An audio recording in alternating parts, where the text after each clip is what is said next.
Bien, vamos a ver algunos detalles de cómo elaborar la tesis. Porque es que parece que ustedes han venido aquí al curso para elaborar la tesis y nos hemos puesto a hablar de otras cosas. Pero entiendo también que todo lo que hemos ido hablando, ese previo, es clave para poder definir qué tema hacer, cómo hacer. Porque a veces si uno no lo tiene claro, a veces le cuesta empezar o le cuesta desarrollar. Entonces es importante ese previo.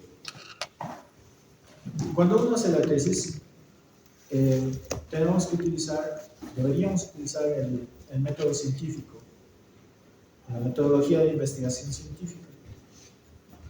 Esta metodología de investigación científica es este conjunto de pasos. Y van a ver que es útil para hacer la tesis, también para hacer el proyecto de grado, pero más útil para hacer la tesis. Entonces, primero se parte de la observación. Aunque yo le pondría un paso previo relacionado con el conocimiento. Es que no les ha pasado o no les sucede a veces que, digamos, te hablan de una marca de auto, te dicen, ¿has visto esta marca de auto china? Te dices, no, nunca he visto, ni siquiera sé que existe. Y después te pones a caminar por las calles de Oruro y te aparece la marca de auto china. La marca de auto china por ahí. Es que antes no conocías, pero después que te hablan de esa marca, la marca empieza a aparecer por todo lado, ¿no? Eso es porque si no conoces sobre un tema, es bien difícil que hagas observación. Por eso les digo que aquí sería conveniente poner un paso previo en donde tengas que leer artículos científicos, libros, tener conocimiento sobre el tema, consolidarlo, profundizar un tiempito. De hecho, les recomendaría que entre sus tareas mínimo se pongan una semana, 2 semanas para aprender sobre el tema. Ahí hagan libros del tema, profundicen, busquen artículos. Primero, concéntrense en estudiar sobre el tema, ¿no? El tema que les guste. Y una vez que tengan esos conocimientos ya más o menos consolidados, puedan resolver ejercicios y demás, incluso si se postulan a una asignatura, aprovechen esa motivación que implica la asignatura. Entonces, estudian y aparte ven un poquito más, profundizan el tema. Entonces, después de eso, recién vamos a poder observar con mayor criterio. Es decir, por ejemplo, yo estudio sobre patología del hormigón.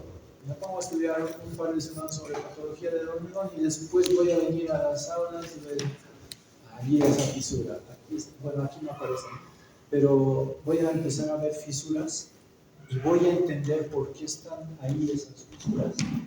Voy a decir, esa fisura se debe a esa cosa, tal. Y entonces va a aparecer alguna cosa rara y vas a decir, ¿por qué estará ocurriendo esto aquí? Listo, empieza la observación, empieza la curiosidad, porque por ahora no hay una respuesta. Entonces, a partir de esa observación surge el problema y la pregunta de investigación. ¿Cómo funciona ese tipo de fisura? ¿Qué características tiene y cómo funciona? ¿Por qué se fisura de esa forma? Entonces, ahí tengo que tener la capacidad de generar una pregunta de investigación.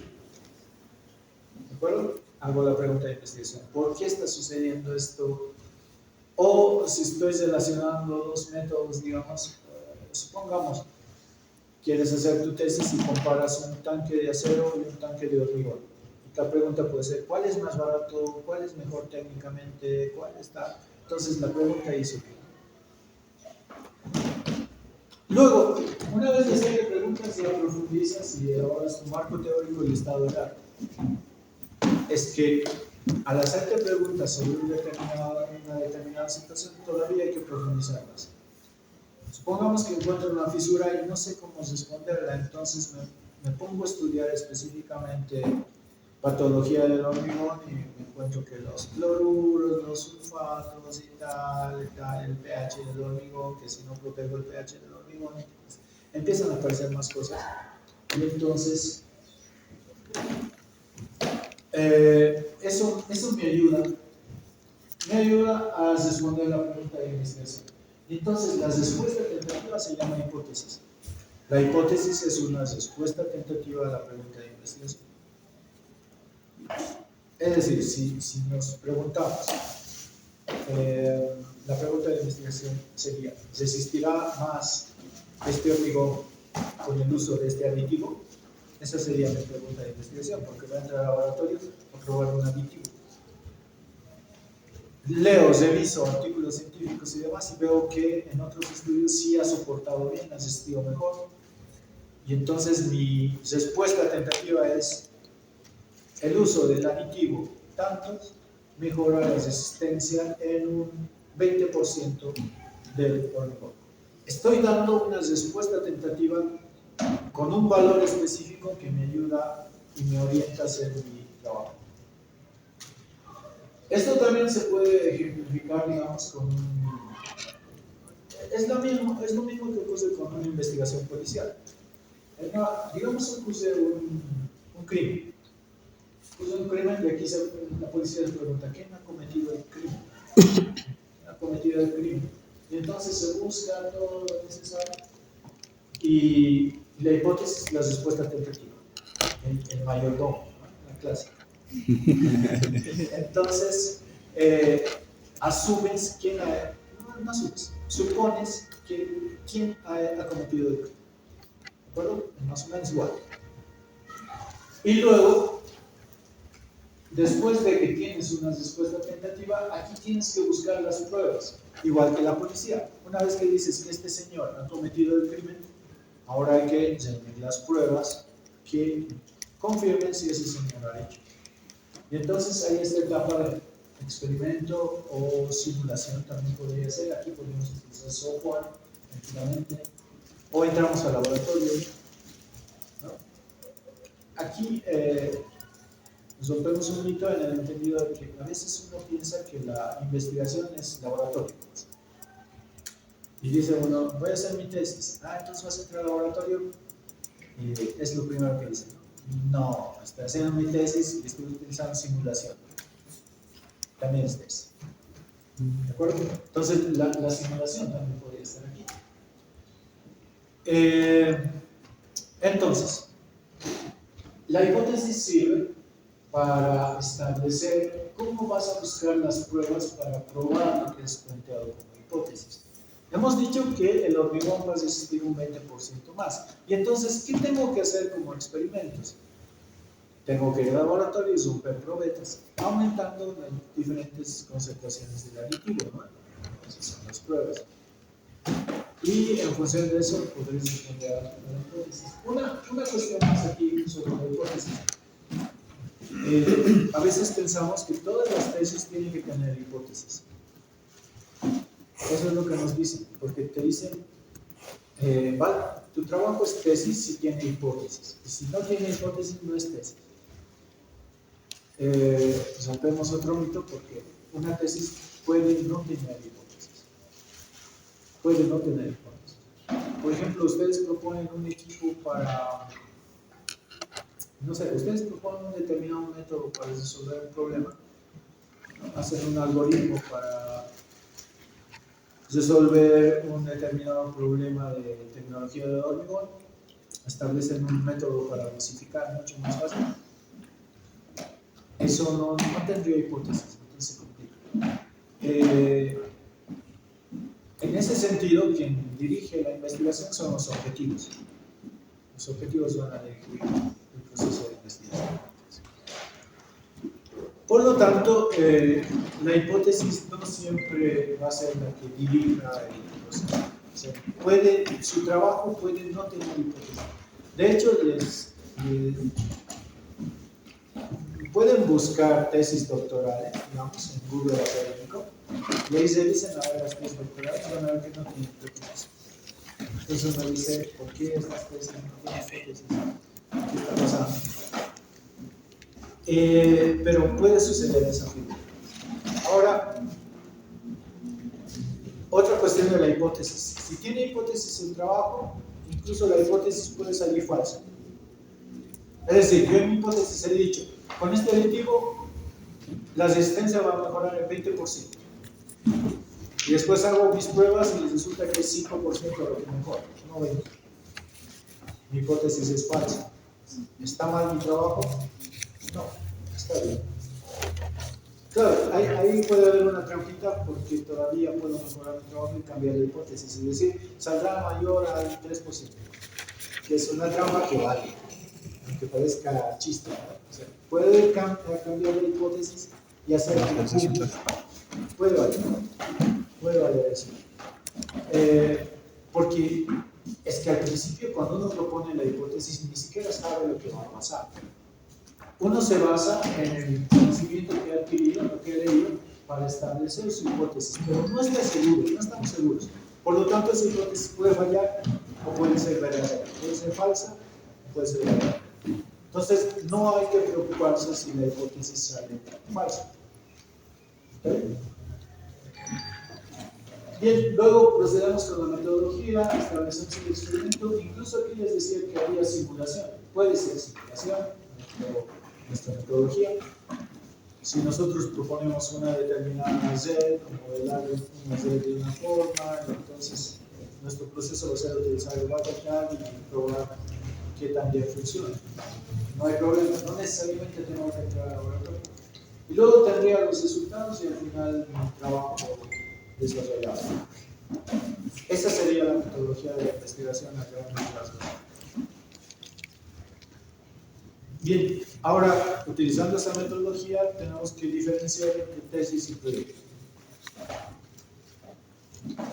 Primero, la tesis es un trabajo académico, seleccionado, un trabajo que vamos a desarrollar para titularnos, ¿no es cierto? Pero también es un trabajo que muchos de nosotros utilizamos para introducirnos a la investigación. Suele ser común y nos encontramos con que nos falta conocimiento de metodología de investigación y luego tenemos dificultades. Pero suele ser ese primer paso de la investigación también. Mucho más si no pertenecemos a la sociedad científica. Ahora, también una tesis ayuda a desarrollar nuestra capacidad analítica, nuestra capacidad crítica de entender las cosas y aparte de que pone a prueba nuestra habilidad para planificación, porque recuerden que cuando hacen la tesis la van a hacer sin un control. La tesis va a depender solamente de ustedes y entonces si ustedes no planifican bien, si ustedes no gestionan bien su tiempo, la tesis puede durar mucho tiempo. Por eso les hablaba de gestión del tiempo en la clase anterior. Adicionalmente, pone a prueba nuestros conocimientos básicos de investigación. Bueno, la idea es formarse en investigación y es bueno eso que ustedes saben que con este curso ya sepan de dónde conseguir información, qué características tiene y todo eso, cómo hacer la tesis. Por lo tanto, la tesis es un trabajo que pone a prueba nuestra capacidad investigativa. Nos muestra también que somos capaces de hacernos preguntas, de formularnos preguntas, de definir técnicas de muestreo, por ejemplo, de analizar la información y de realizar la investigación. Adicionalmente, tenemos que mostrar nuestra capacidad de escritura de forma coherente. Ahí probablemente sea uno de los primeros choques, ¿no?, que uno tiene como estudiante cuando te piden redactar todo un documento así, cuando en la carrera no has redactado mucho de eso. Entonces suele ser el primer choque. Claro, hay un segundo choque cuando van a trabajar y te piden que hagas informes. Porque yo he visto informes muy deficientes, pero es por falta de redacción, ¿no? O sea, uno redacta y dice una cosa y otra cosa se entiende. Entonces, es importante que como ingenieros sepamos redactar mejor. Ahora, la tesis también es una oportunidad para mejorar nuestros conocimientos básicos. Por ejemplo, sería interesante empezar a leer en inglés. como una habilidad adicional, o que utilicen mejor la computadora, procesador de texto, Excel, etc. Y también a veces implica el conocimiento avanzado en determinados temas. Van a tener que profundizar el tema, van a tener que introducirse a lo que sé que no sé, van a tener que recuperar muchos conocimientos. Eso es sin duda lo que puede suceder. Incluso me puedo meter a otros temas como análisis estadístico, sistemas de información geográfica, normativa, todo lo que se respecta a esto, etc. Voy a tener que introducir en otras áreas. Va a ser necesario. Eso va a depender de la tesis. ¿Cuál es la diferencia entre tesis y proyecto de grado? Esa suele ser una pregunta común, ¿no? Porque algunos dicen, yo estoy haciendo proyecto de grado, yo estoy haciendo tesis, pero ¿qué es lo que diferencia uno de otro? Lo pongo con un ejemplo que espero que se entienda. El proyecto de grado, por ejemplo, hagamos un puente, ¿de acuerdo? Un puente en los dos casos, en tesis y en proyecto de grado. ¿Cómo utilizaríamos? Un puente utilizado como proyecto de grado va a ser todo el diseño del puente, desde hidrología, estudio de suelos, topografía, hidráulica del cauce, análisis estructural del puente, todo lo que te han enseñado en la asignatura de puentes, lo que te han enseñado en hidrología, lo que te han enseñado en hidráulica, lo que te han enseñado en las diferentes materias, lo utilizas porque ya son procedimientos conocidos y es un diseño con procedimientos conocidos. Ese es un proyecto de grado. Proyecto de grado es agarrar todo lo que ya te han enseñado y utilizarlo. ¿De acuerdo? Ese sería un proyecto de grado. Más o menos es una réplica de un proyecto que se haría en la realidad. Apunten ese. La tesis. ¿Qué es la tesis? Utilizando el mismo puente. Resulta que voy a revisar puentes y veo fisuras. Este puente tiene fisuras por aquí, tiene fisuras por este lado y no entiendo por qué. Y entonces me hago una pregunta de investigación para responder y analizar o solucionar el porqué de ese tipo de fisuras. Estoy utilizando el mismo puente, pero ahora estoy estudiando algo específico. Algo específico que no tiene una respuesta generalmente resultado de las asignaturas que he llevado, sino implica que profundice un poquito más, que conozca un poquito más y entienda qué está pasando con el puente. ¿De acuerdo? Esa sería una diferencia. Entonces, esa suele ser la diferencia entre el proyecto de grado y tesis. Ahora, ambos son reportes escritos, evidentemente. Uno implica tener una hipótesis, vamos a tener una hipótesis en la tesis. En el proyecto de grado no suele haber hipótesis, de hecho hay solo objetivos. Y otra diferencia es que el proyecto de grado solamente se utiliza para licenciatura. Ustedes cuando terminen la licenciatura pueden presentar proyecto de grado, pueden titularse en proyecto de grado, pero si apuntan a maestría, apuntan a doctorado, tiene que ser tesis, no hay otro. Y entonces a veces es conveniente introducirse a elaborar una tesis, porque después pienso hacer una maestría y demás. Entonces puede ser una cuestión interesante. Y luego, bueno, esta diapositiva busca responder una pregunta que generalmente se hace. ¿Cuál es la diferencia entre tesis de licenciatura, tesis doctoral, tesis de maestría? La tesis de licenciatura es un trabajo en el cual el estudiante se está introduciendo a la investigación. Usted está comenzando la investigación, por lo tanto no va a ser tan exigente. No va a ser tan exigente, en algunos casos van a hacer réplicas que le van a mejorar un poquito, ¿no es cierto? O sea, lo que les decía, agarrar un artículo científico, mejorar un poquito eso, cambiar algunas cosas y plantearlo como tesis. Es una introducción a la investigación. Ya en maestría hay que profundizar un tema mucho más, ¿no? Hay que profundizar el tema mucho más y el tema, la tesis de maestría va a ser más profundo. Ya en doctorado uno tiene que crear conocimientos, tiene que introducirse algo que no se ha hecho antes y tiene que resolver un problema que no se ha tocado antes. Entonces, esa es una diferencia, o esas son las diferencias, pero eso no implica también que uno en licenciatura pueda hacer una tesis nivel doctorado también. Es decir, ustedes encuentran una cosita que no se ha hecho antes y lo pudieran hacer, no hay problema. O nivel maestría, cuando ustedes profundizan un tema, lo profundizan también y lo proponen. No hay problema. Al revés, sí, no se puede hacer. ¿No? A nivel doctoral yo no puedo hacer una tesis que sea muy básica, digamos. Entonces, esa es la diferencia. Como tipos de tesis, aquí les traigo algunas sugerencias de tesis que se pueden hacer. Podría haber sido una tesis de investigación aplicada, como el nivel aplicativo, ¿no? Entonces, se resuelve un problema práctico que se va a resolver. Puede ser un proyecto innovador, es decir,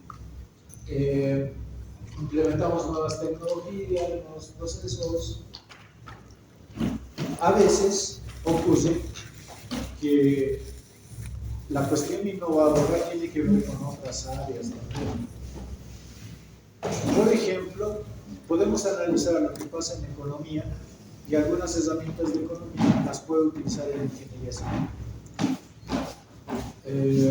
Suceden a veces situaciones en donde el conocimiento de otras áreas aporta a nuestra área. Eso ha pasado, por ejemplo, ¿han escuchado el Lean Construction? Sí, ¿no? Los industriales, ingenieros industriales utilizaban el Lean Manufacturing para sus procesos industriales.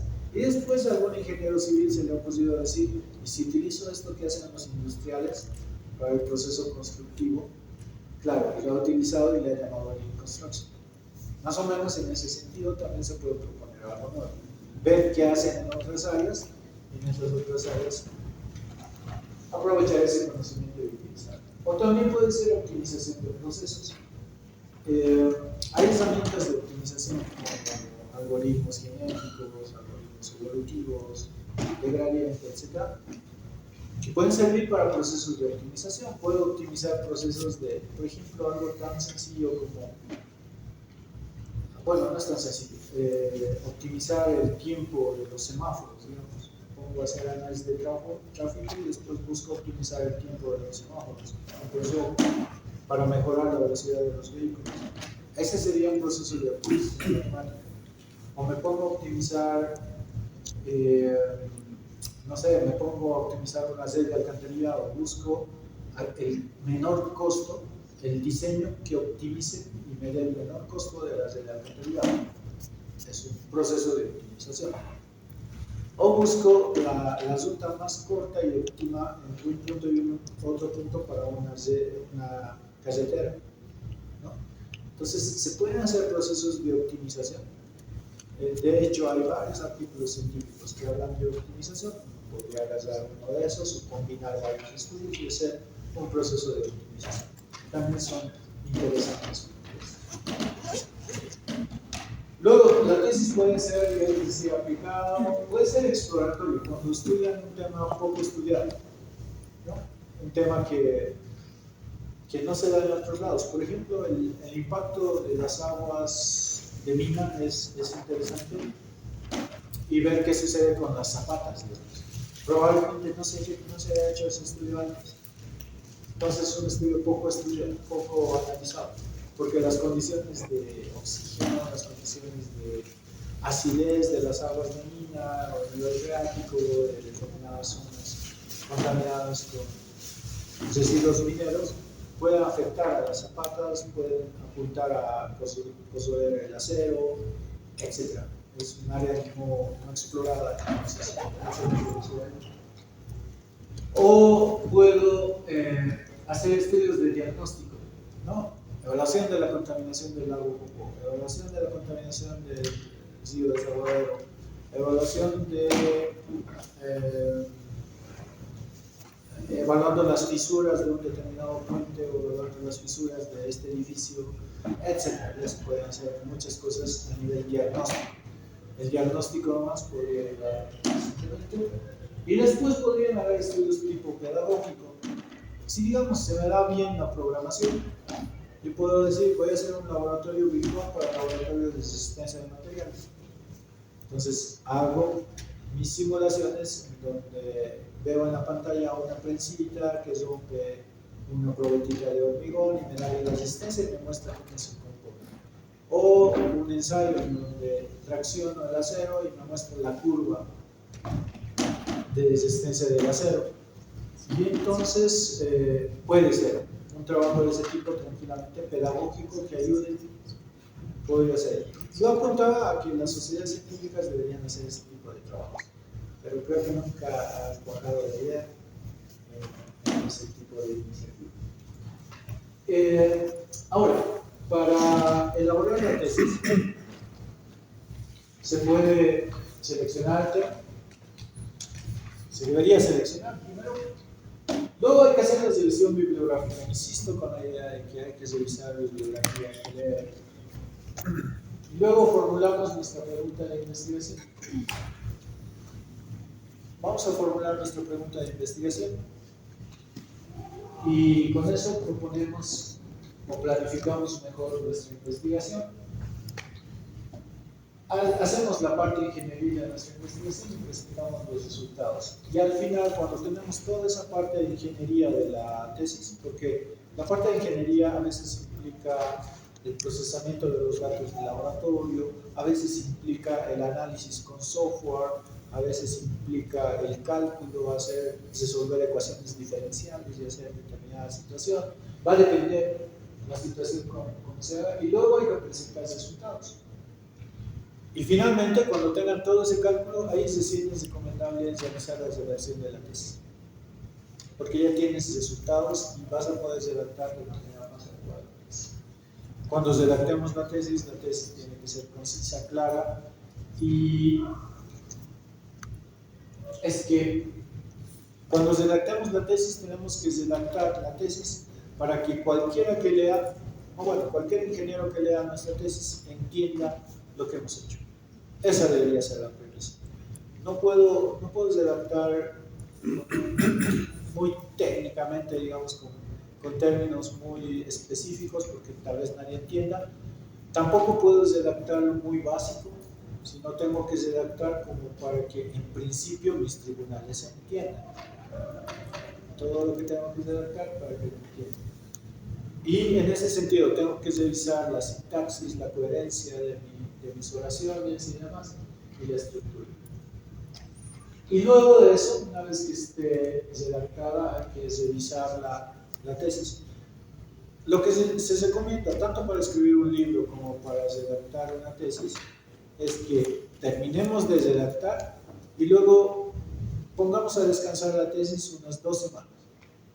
Es que tenemos un sesgo cuando revisas ese instante, la tesis, no le vas a encontrar ningún error, todo te va a parecer bienísimo, o sea, no hay ningún error. Pero si lo dejas pasar unas 2 semanas y vuelves a revisar, y ahí te vas a ¿cómo voy a escribir esto? ¿Cómo voy a haber hecho esto? Van a empezar a salir los errores y vas a ir ajustando. Entonces, ese es un consejo importante. Y luego, evidentemente, se tiene que presentar y hacer la defensa de la tesis, ¿no? Una vez que hayan terminado la tesis. Esto también es claro, si ustedes conocen ya sobre el tema, han desarrollado coherentemente la tesis, ya para la defensa uno no se preocupa tanto. Claro, uno tiene que preocuparse de las diapositivas, que sea entendible, que sea fluido. La recomendación general para la defensa, bueno, no llegar a la defensa, sería que no lean sus diapositivas. O sea, yo he sido tribunal un montón de veces y los chicos empiezan así, introducción, y empiezan a leer, incluso señalan cosas. Llegan los 20 minutos y le tenemos que decir ya ha pasado su tiempo, tiene que parar. Y él está en la parte de introducción, los resultados, porque empiezan a leer. ¿Por qué uno empieza a leer? Porque no lo practica. Ahí se nota que le ha dedicado poco tiempo, ¿no? Que un día antes ha terminado sus diapositivas o alguna cosa así. Mientras que si ustedes hacen con tiempo sus diapositivas y después practican y cronometran el tiempo, porque se suele dar 20 minutos o 30 minutos. Si están en el PET, menos tiempo, porque son años. Pero si digamos hacen su test normal, pueden ser 20 minutos, 30 minutos, 25 minutos. Hagan un cronometrado, hagan mínimo unas 10 veces una repetición de su presentación. Es que resulta que cuando uno está, después de terminar las diapositivas, digamos, quieres pasar de esta diapositiva a la siguiente, pero no encuentras la palabra en cómo encajar esta otra. Por eso los chicos leen el título y dicen marco teórico, y empiezan a leer. Pero cuando pasas de una diapositiva a la siguiente, tiene que ser fluido y entonces tengo que encontrar palabras que conecten una idea con la otra. Si aquí yo estoy hablando de tipos de tesis y después tendría que comenzar esta otra diapositiva, entonces tengo que decir, por ejemplo, ¿no? Y los tipos de tesis son estos, y entonces los pasos generales para continuar, ¿no? O sea, encontrar una palabra de nexo para que continúe y sea fluida la siguiente diapositiva. Porque a veces encontrar esas palabras de conexión, de paso de una diapositiva a la otra, suele ser complicado y cuando estás practicando, ahí te das cuenta de que te faltan esas palabritas. Los recomendables imprimirse, pueden imprimirse las diapositivas, 9 diapositivas en una hoja, y ahí van anotando las palabras que te permiten hacer la transición de una diapositiva a la otra. Y entonces cuando vayan practicando, ahí se va consolidando la idea y cada vez que ves la diapositiva dices, tengo que decir esta palabra que hace la transición de esta a esta. Y eso hace más fluido, lo hace más interesante, garantiza una mejor nota, porque si lees, estás asegurando un 50 y algo, nada más. Es que se nota ese tipo de cosas, ¿no? Es que puedes haber hecho una tesis sobresaliente y después sales a defender y lees. Ahí ya hay dudas, ¿verdad? Alguien se lo ha hecho, o alguna cosa así.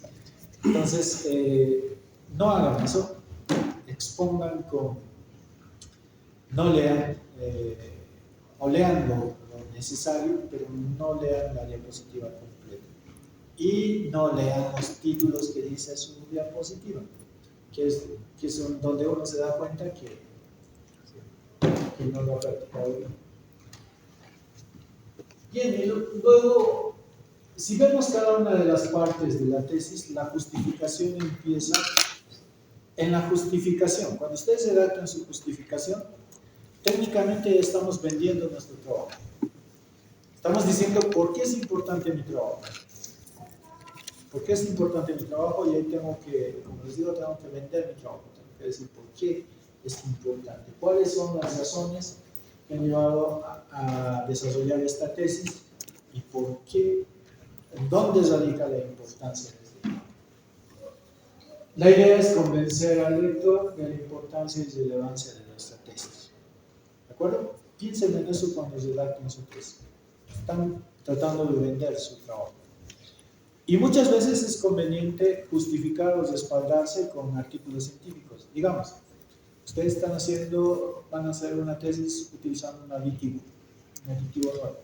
Dicen, en la revisión bibliográfica que se hizo, hay pocos estudios que analizan este fenómeno. Entre los estudios que analizan esto está de este señor que apellida Smith, del 2015 y tal. Entonces van citando un estudio y eso le da mayor peso. O pueden decir, según las conclusiones de este otro señor, de este estudio que se ha realizado en China, el hormigón resiste hasta tal punto utilizando este aditivo. El presente estudio busca mejorar esta resistencia utilizando esta cuestión. Entonces, cuando ustedes le dan una referencia a su justificación, lo hacen más fuerte, más potente la justificación. No solamente digan, no, quiero hacer el estudio porque me gusta, no, justifíquenlo bien, ¿no? Esa es la idea de la justificación. Ahora, muchas veces hay algunos formatos que dicen que la justificación debería ser técnica, económica, social, ambiental. ¿Han escuchado eso? Yo no comparto la idea porque, a ver, digamos, sigamos con los aditivos, que parece un tema sencillo. Supongamos que encontramos un aditivo y el aditivo incrementa enormemente la resistencia del hormigón, pero el problema es que es carísimo, ¿de acuerdo? Que lo triplica el costo del hormigón. Supongamos que sucede eso. Y entonces, claro, desde el punto de vista técnico tienes justificación, porque le va a incrementar la resistencia. Bien hasta ahí. Te pones a pensar desde el punto de vista económico, ¿y qué vas a justificar si esto es muy caro? Y entonces el estudio no es válido. ¿El estudio? No, sigue siendo válido, pero desde el punto de vista económico no es factible. No lo puedes justificar, no te puedes inventar. Por eso yo no estoy tan de acuerdo con que se ponga en justificación económica, justificación social, justificación técnica, porque algunas de las justificaciones no están bien hechas. En este ejemplo que les doy, ¿qué le voy a poner en justificación económica? A menos de que mienta alguna cosita, ¿no? No, pues, o sea, si uno es consciente, no va a haber justificación económica.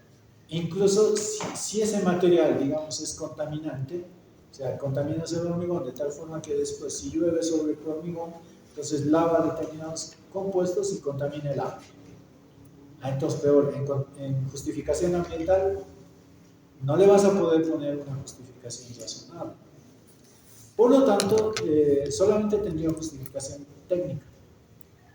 Probablemente en el futuro sí se pueda encontrar mejoras de ese material que mejore ambientalmente o que se vuelva más barato y que pueda justificarse económicamente. Puede ser para otro estudio, ¿también?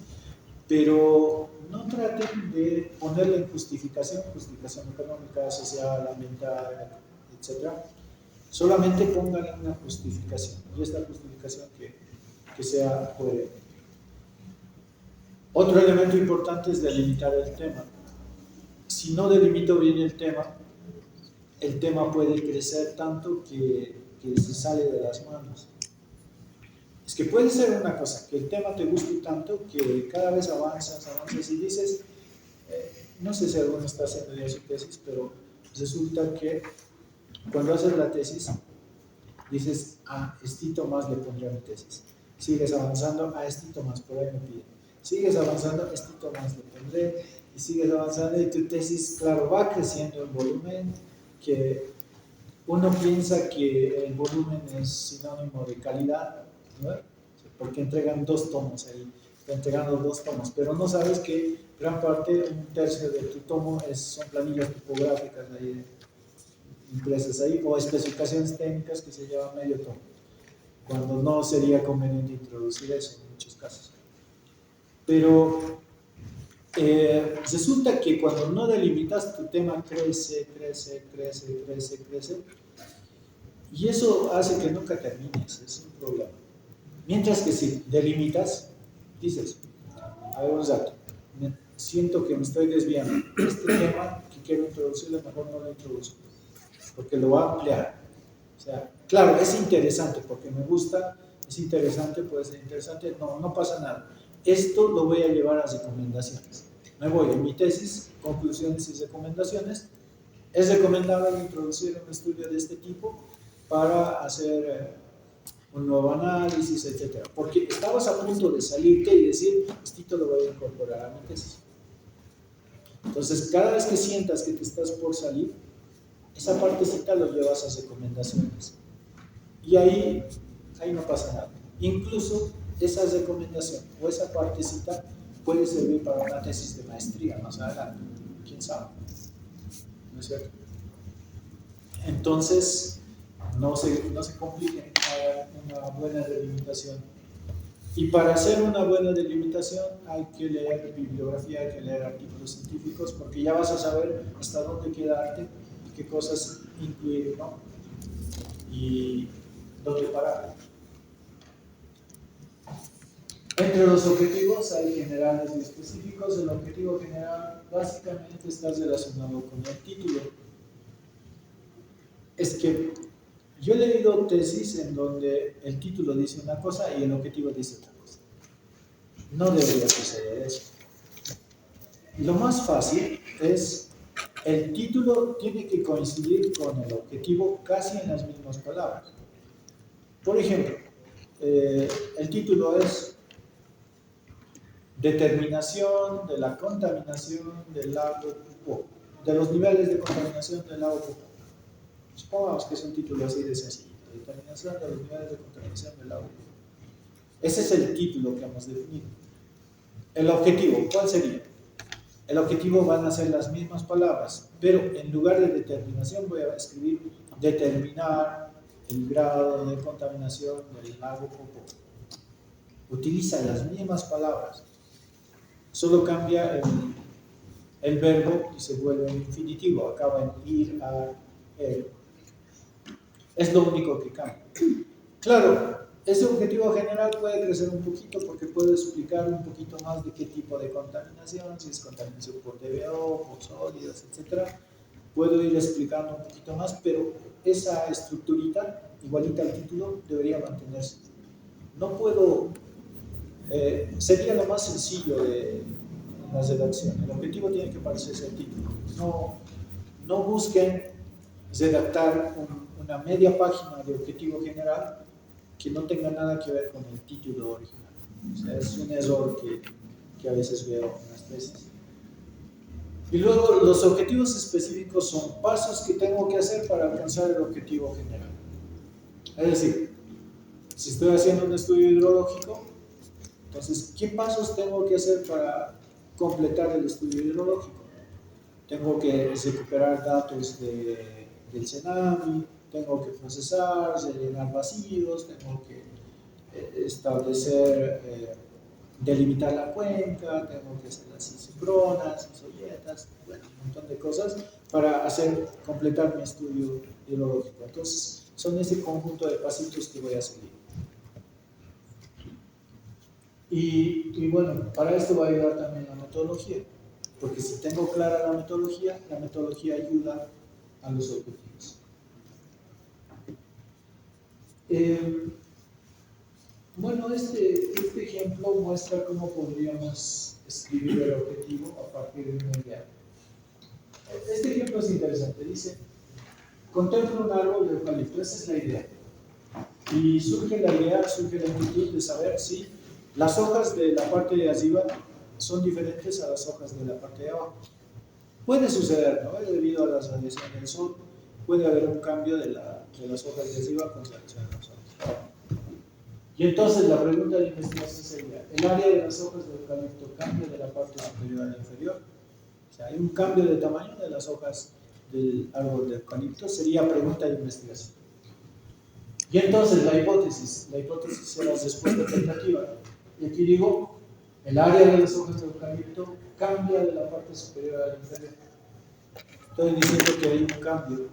Incluso aquí podría decir, la parte superior son más grandes y la parte inferior son más chicas. Ya podría pulir la hipótesis, pero al principio estoy diciendo que sí hay un cambio. Y en función de eso, explico o defino el objetivo. El objetivo va a ser, ya que estoy definiendo que hay un cambio, determinar si las áreas de las hojas del eucalipto cambia de la parte superior a la parte inferior. Ese sería el objetivo, siguiendo la pregunta de investigación y la hipótesis. ¿De acuerdo? Habría entonces esa relación. A veces la situación no puede ser tan clara y podemos necesitar un proceso iterativo, como, por ejemplo, estamos viendo un partido de fútbol y la pregunta de investigación sería, ¿cuál es la táctica de mi equipo? Pero esa pregunta es bien vaga, no es concreta, entonces nos estamos preguntando a la táctica de tu equipo, si es defensiva, ofensiva, si estás comparando con otro equipo, ¿qué estás haciendo? La pregunta es bien vaga, ¿no? bien sencilla. ¿Cuál es la táctica que emplea mi equipo? Y entonces no hay una hipótesis clara aquí. porque no sé a qué tipo de táctica se refiere. Y entonces puedo pulir esto poniéndole un patrón de referencia. Es decir, a veces necesito poner un patrón de referencia. Si estoy hablando de contaminación, tengo que decir si supera el límite permisible. Si estoy hablando de deformación de un puente, tengo que decir si supera la deflexión máxima. Entonces, aquí le podemos poner, por ejemplo, comparar la táctica con el equipo que está jugando. O sea, si es más defensivo, más ofensivo. O puedo compararlo con la táctica de mi equipo hace 10 años atrás. Pero estoy comparando. En ese sentido de comparación, puedo decir, la táctica de mi equipo, modifico la hipótesis, la táctica de mi equipo es más defensiva que la expuesta una década atrás. También esa es mi hipótesis nueva. La táctica de mi equipo es más defensiva de lo que jugaban una década atrás. Y entonces esto modifica la pregunta de investigación porque ya no cumple, ¿cuál es la táctica que emplea mi equipo? Ya no cumple esa respuesta tentativa con la hipótesis. Y entonces la pregunta cambiaría a, ¿ha cambiado la táctica de mi equipo durante la última década? Esa sería la pregunta de investigación. Aquí noten que la hipótesis no estaba clara, la pregunta no estaba clara, eso no generaba una buena hipótesis, y entonces definía una hipótesis y eso daba lugar a una nueva pregunta de investigación. O sea, un proceso iterativo y de vuelta. Y con eso puedo determinar el objetivo, determinar si la táctica de mi equipo de fútbol es más defensiva ahora que hace una década. ¿Está bien? Entonces hay esa situación. Bueno, y la metodología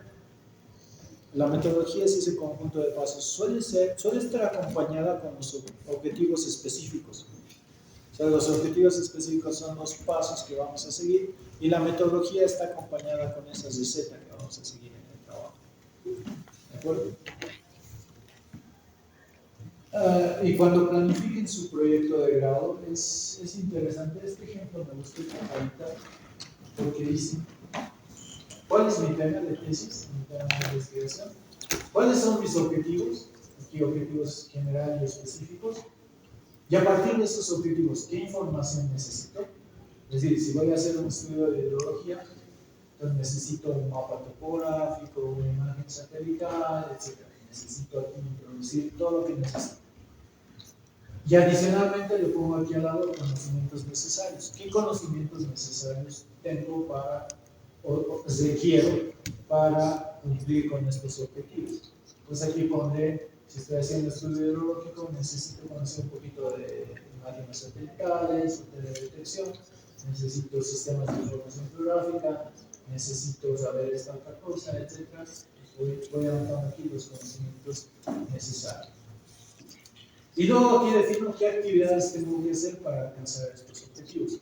Más o menos son las tareas que tengo que anotar en mi cuaderno para lograr los objetivos. ¿No? Ahí van a estar las tareas delineadas como tareas pequeñitas que se van a cumplir. ¿De acuerdo? Esa sería una buena planificación del proyecto de grado. Como estructura del perfil de tesis, yo les sugiero, aunque han debido notar que en la carrera no hay una estructura como tal del perfil, pero yo les sugeriría lo siguiente: que tenga una introducción, que tenga el problema de investigación, poner los antecedentes, la hipótesis, si corresponde, le vamos a poner objetivos generales y específicos, vamos a hacer la justificación. Esta primera parte sirve para la tesis también, porque va a entrar igual. Y luego hacemos el marco teórico. En el perfil tiene que aparecer un marco teórico, una pequeña idea de lo que es el marco teórico y el estado de arte. Y luego ponemos métodos y materiales o la metodología que vamos a seguir. Esto a veces puede estar reemplazado con los objetivos específicos, a veces no se le pone el perfil. Al final es el contenido tentativo. Han debido ver en algunos perfiles que le ponen el contenido tentativo de la tesis. Entonces ahí se pone, en el capítulo 1 voy a poner esto, en el capítulo 2 esto, en el capítulo 3 esto. A veces ese contenido no se cumple porque a medida que avanzamos el contenido va cambiando. Es un índice tentativo. ¿Está bien? Suele ser una primera aproximación. A veces es recomendable poner un cronograma, es decir, cuánto voy a tardar en esto, en recolectar datos voy a tardar este otro, etc. A veces hay perfiles que no le ponen, no hay problema. El presupuesto es lo mismo. Bueno, no le puedo poner. Este presupuesto es el presupuesto que me costaría hacer el trabajo. Pero no es obligatorio ponerle, muchos no le ponen. Tiene que estar la bibliografía, porque van a hacer un marco teórico, van a justificar y ahí van a entrar las referencias, las citas. Entonces, con esas citas genero la referencia bibliográfica. Y si hay anexos, le ponen anexos, a veces no hay, como es un perfil nomás, a veces no suelen haber anexos. Ya en la tesis les sugiero también, bueno, esta es sugerencia, que puedan tener primero la portada de la página del título principal. Es recomendable que su trabajo tenga un resumen, igual que los artículos.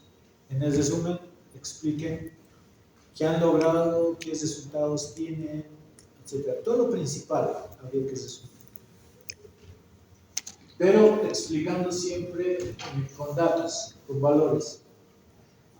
A veces hacemos el resumen y no le ponemos valores, entonces eso no es un resumen adecuado. Luego la introducción. Esta introducción yo le pondría en cada capítulo. Es decir, ustedes empiezan con el primer capítulo donde van a estar objetivos, justificación y demás. Pues le ponen una introducción. En la introducción siempre se explica lo que se va a encontrar el autor en ese capítulo.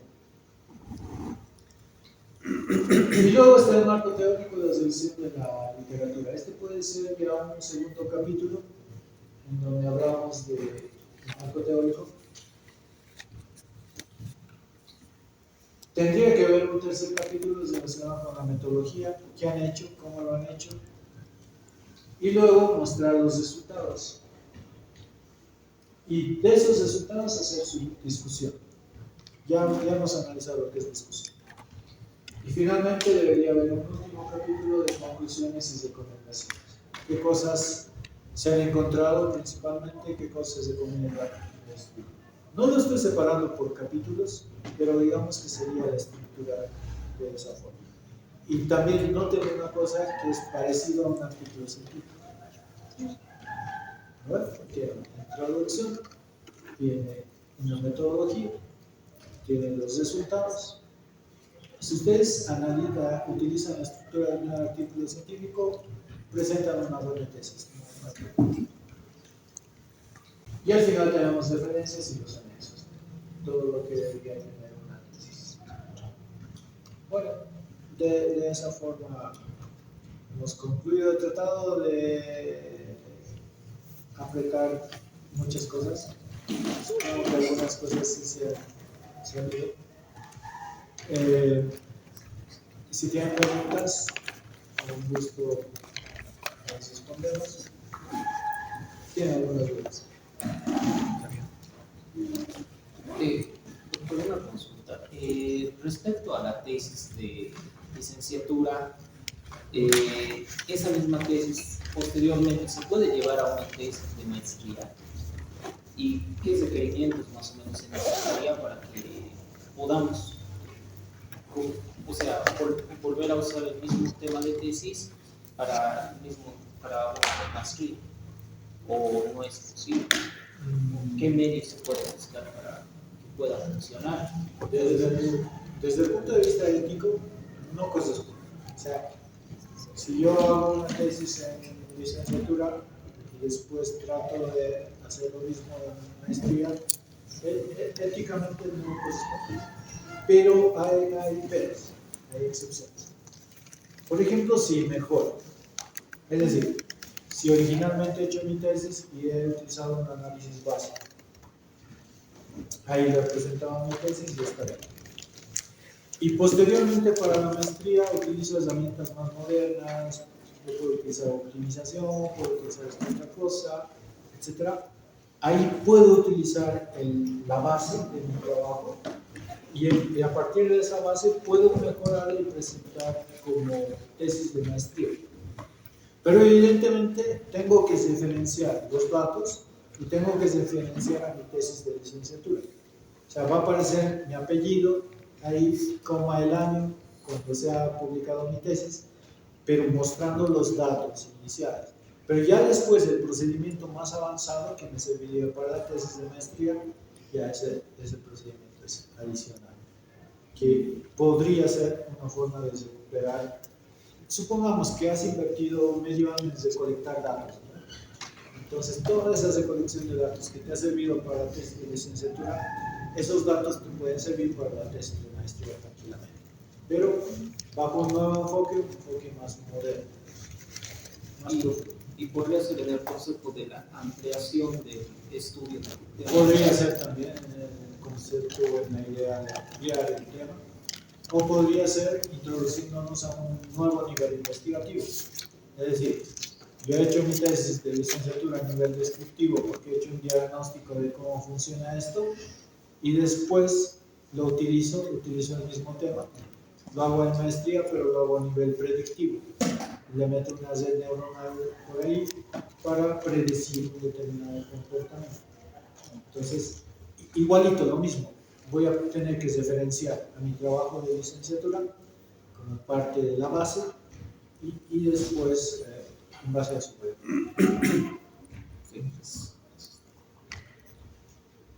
Si tienen una pregunta. Yo tengo una pregunta. Sí. Por ejemplo, ahorita como nosotros estamos estudiantes todavía, ¿no? Digamos, tal vez un estudiante, por ejemplo, del octavo semestre y está a punto de egresar, ¿no? Decide, digamos, por ejemplo, escoge un tema y ya está iniciando, ¿no?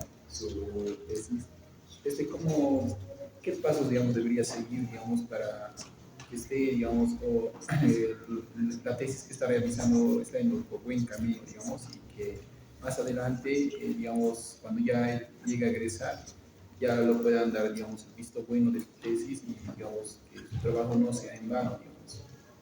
En este caso, ¿cómo sería esa parte? El temor de trabajar en vano, ¿no? Es decir, voy a comenzar en un octavo semestre. La recomendación que yo les daría, como les decía también en la clase anterior, es que comiencen en octavo semestre, séptimo, octavo semestre. Es ideal comenzar ahí, porque, aunque no tan ideal, uno está saturado, pero digo ideal en el sentido de que ahí uno puede presentar ideas de tesis, podría presentar uno el perfil. De hecho, había una reunión con los docentes y el director de carrera, y ahí se establecía que los estudiantes pueden presentar artes. De hecho, era un reclamo.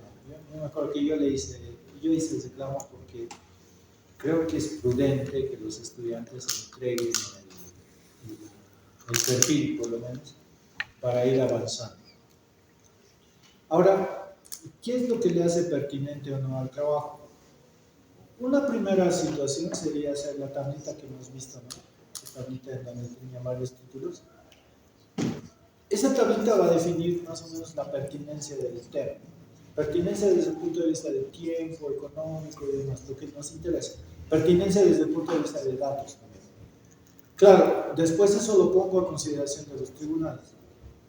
Los tribunales van a decir si el tema es adecuado o no. Ahí yo ya me doy cuenta si puedo avanzar en el tema o no. Cuando te aprueban los tribunales tu tema de tesis. Claro, si has sido muy soñador y has dicho, no ves esto y esto, y los tribunales lo han visto con buen... y no has considerado que tienes que tomar datos durante un año, 2 años y demás, puede ser que perjudique tu tema, ¿no? También. Pero, como digo, el hecho de ver la factibilidad sería la palabra adecuada aquí, de tu tema de tesis debería comenzar de esa tabla de comparación. Y después de esa tabla de comparación, quien define si tu tema es adecuado serían los tribunales. Y con ese visto bueno de los tribunales ya puedes ir avanzando. Al final, cuando acabes todos tus materias, tranquilamente podrías ir. Pero necesitarías ese respaldo. Y por eso es importante presentar el perfil por lo menos en octavo semestre, para saber si el tema es pertinente y si se puede seguir avanzando. La definición de los tribunales es muy interesante con eso. Eso es lo vale. No sé si tienen alguna pregunta más.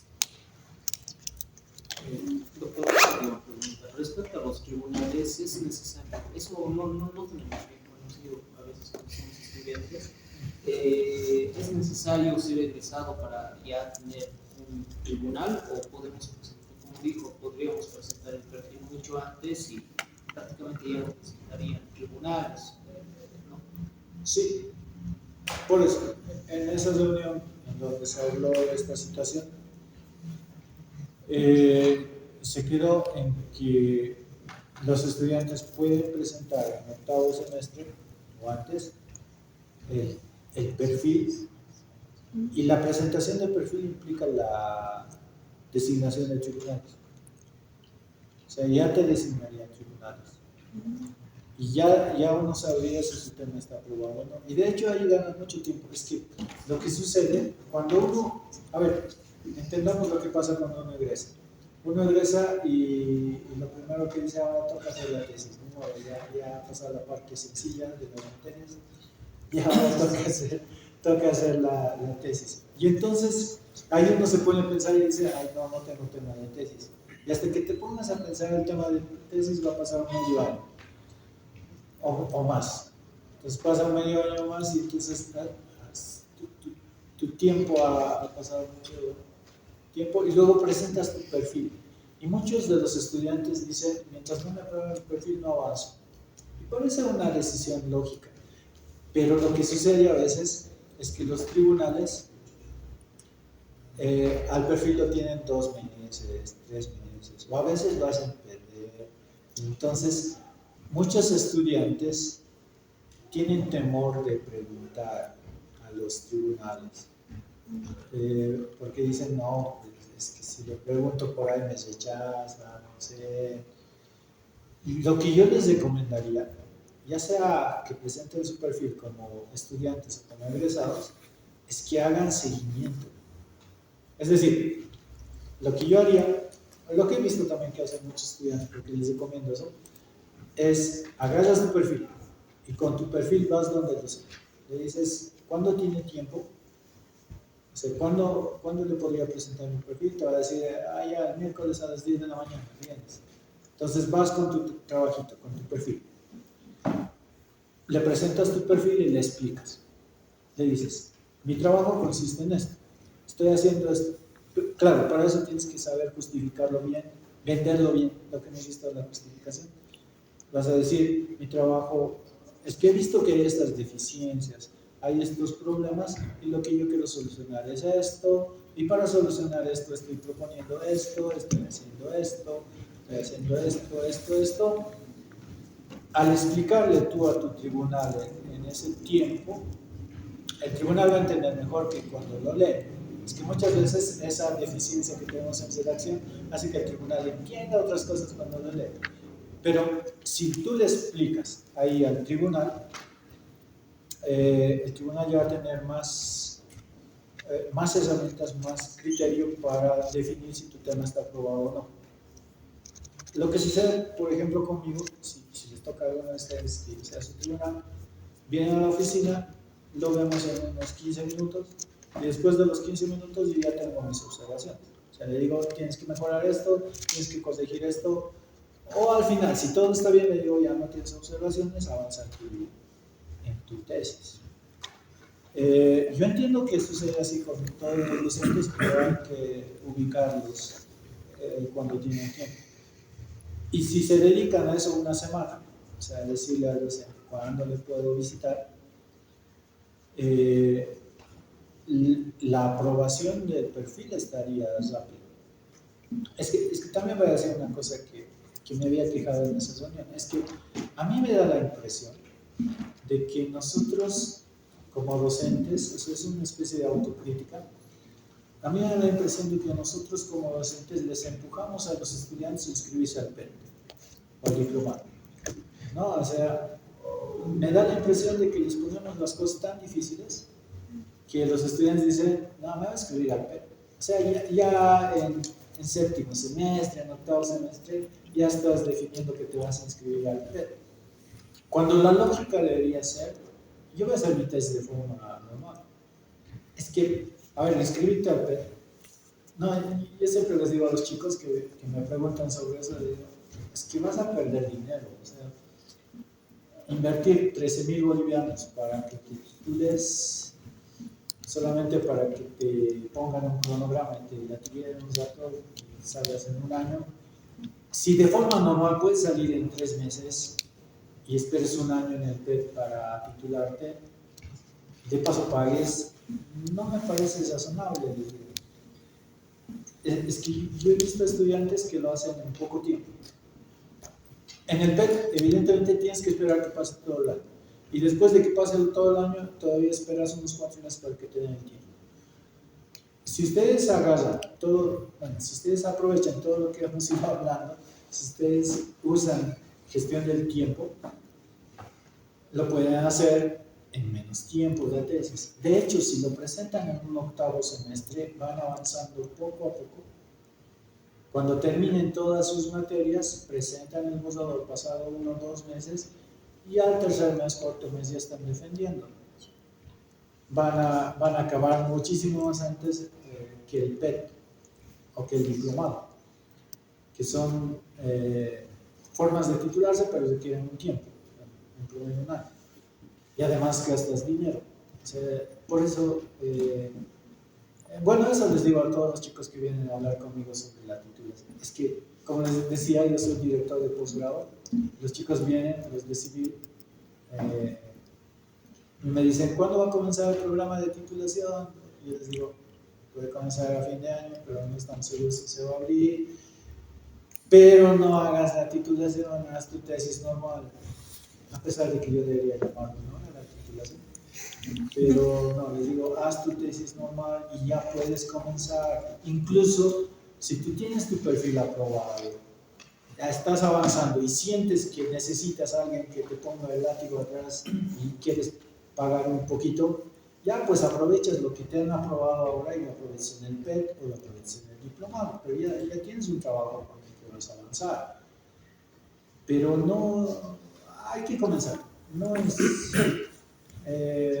no sé, es que, como les digo, va a depender. Si ustedes se inscriben al PET, bueno, más bien está la coordinadora, ¿no? Pero si te vas a inscribir al PET, yo he notado que muchos chicos se inscriben al PET porque consideran que va a ser más rápido. Pero entiendo que buscan que es más rápido o consideran que es más rápido porque si lo hicieran normal, demorarían porque le buscan al docente, a veces el docente no se hace encontrar y cuestiones así. Pero si ustedes hacen el seguimiento adecuado, si ustedes van con su perfil y explican, la aprobación del perfil puede ser rápida, y cuando ya tengan el borrador y van con su borrador y le explican al docente, he hecho esto, tal, te pondrá tus observaciones. Y luego, cuando corrijas las observaciones, nuevamente vas donde el docente y le dices, de este punto que me ha observado, he corregido esto, aquí está, lo he anotado aquí. De este otro punto que me ha corregido, aquí está el otro. Ese tipo de proceso hace un proceso mucho más ágil y se puede terminar de forma más rápida la titulación. Entonces, por eso iba mi crítica en ese sentido, de que los docentes no deberíamos indirectamente a empujar a los estudiantes al PET. Entonces, es una forma de rebeldía en ese sentido. Y por eso creo que los estudiantes deberían apuntar por la modalidad normal. Y por eso también hago este tipo de cursos. O sea, lo voy a seguir haciendo, porque creo que los estudiantes tienen que saber cómo se titula, tienen que saber cómo se hace la tesis, tienen que saber todo el proceso para que lo hagan de forma normal, porque también entiendo que a veces uno espera tener un tutor y que el tutor te vaya orientando que es en el PET. Pero resulta que muchas veces en el PET el tutor no hace mucho trabajo y el estudiante hace lo mismo que uno haría de forma individual. Entonces, si ustedes quieren inscribirse al PET tampoco habría problema. Pero esa es la situación. O sea, quiero poner la situación clara.